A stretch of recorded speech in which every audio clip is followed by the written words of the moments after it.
Isabella Langley strutted confidently into the courthouse, her bright fuchsia designer suit shimmering under the artificial lights. Adorned with glittering jewelry and oversized sunglasses perched atop her flawless golden locks, she looked more like a fashion model stepping off a runway than a defendant entering a courtroom. Her stiletto heels clacked sharply against the polished marble floor, announcing her arrival with every step.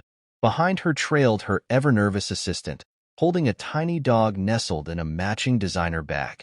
"I cannot believe I actually have to be here," Isabella muttered under her breath, her tone a mixture of annoyance and disbelief. Her words were directed at her assistant, who nodded meekly, accustomed to her boss's dismissive attitude. "All I did was drive a little fast. People are acting like I committed murder or something." The little fast she referred to had caused chaos in a quiet residential neighborhood just a week ago. Driving her sleek, cherry-red sports car, Isabella had recklessly sped through the streets, narrowly missing a child who was crossing the road. In her haste, she rear-ended another vehicle, causing a minor collision. Instead of apologizing or showing any sign of remorse, Isabella had lashed out at the other driver. "You were in my way," she'd snapped, her manicured hand dismissively waving as she added, "Daddy will pay for everything." Now, as she pushed open the courthouse doors, Isabella's confidence remained unshaken. She didn't understand why she had to show up in person. "They could have just sent someone else to deal with this nonsense," she remarked loudly, earning disapproving glances from onlookers. But Isabella either didn't notice or didn't care. She was too preoccupied with complaining about the inconvenience this hearing posed to her otherwise glamorous life. When the courtroom doors opened, Isabella made her grand entrance, her heels echoing on the polished wood floors. The room was filled with a mix of reporters, curious onlookers, and other defendants awaiting their turn. Conversations quieted as heads turned to watch her strut to a seat near the front, her flashy outfit and over-the-top demeanor drawing attention like a magnet. Unbothered by the stares, Isabella pulled out her phone, scrolling through social media while occasionally chewing her gum. Her lawyer leaned over, whispering something about decorum, but Isabella waved him off. "Relax," she whispered back, smirking. "Daddy's got this." Judge Oliver Garrett, a seasoned man with decades of legal experience, entered the courtroom a few moments later. Known for his no-nonsense approach and unwavering commitment to justice, Judge Garrett was the kind of man who commanded respect.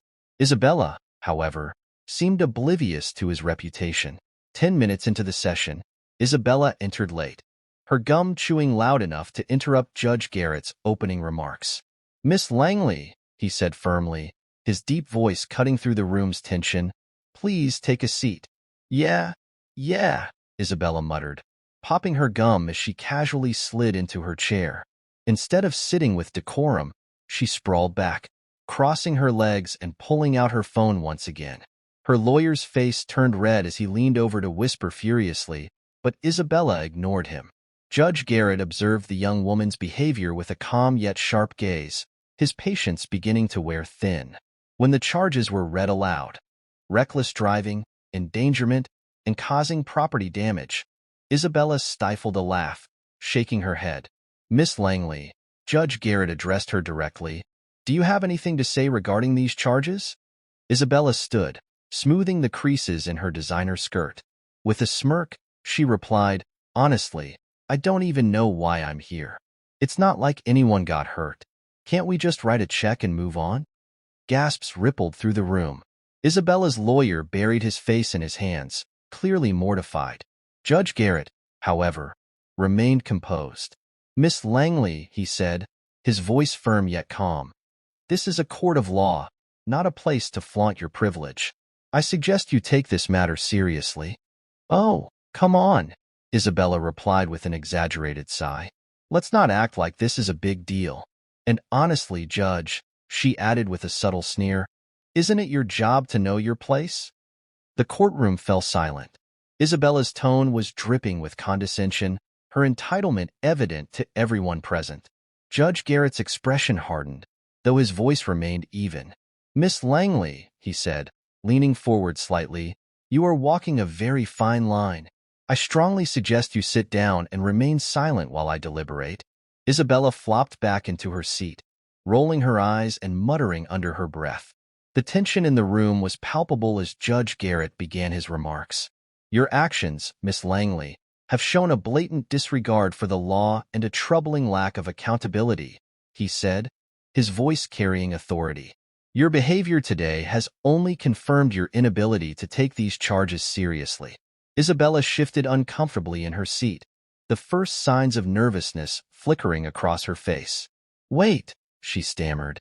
I said I was sorry, kind of. Judge Garrett didn't flinch. Reckless driving is not a trivial matter, Miss Langley. It is a choice that endangered lives. Your flippant attitude demonstrates a lack of understanding of the gravity of your actions. He paused, letting his words sink in before continuing. This court is here to deliver justice, not to cater to entitlement. Justice cannot be bought. The courtroom erupted into murmurs as Judge Garrett delivered his sentence. For your reckless driving, you are hereby fined $50,000, he began. This amount is not only to cover the damages you caused, but also to serve as a deterrent for future behavior. Furthermore, you will complete 300 hours of community service focused on road safety education. And finally, his tone grew even firmer. You will serve 6 months in county jail. Gasps filled the room. Isabella's jaw dropped. 6 months? Jail? But I can't. My dad will?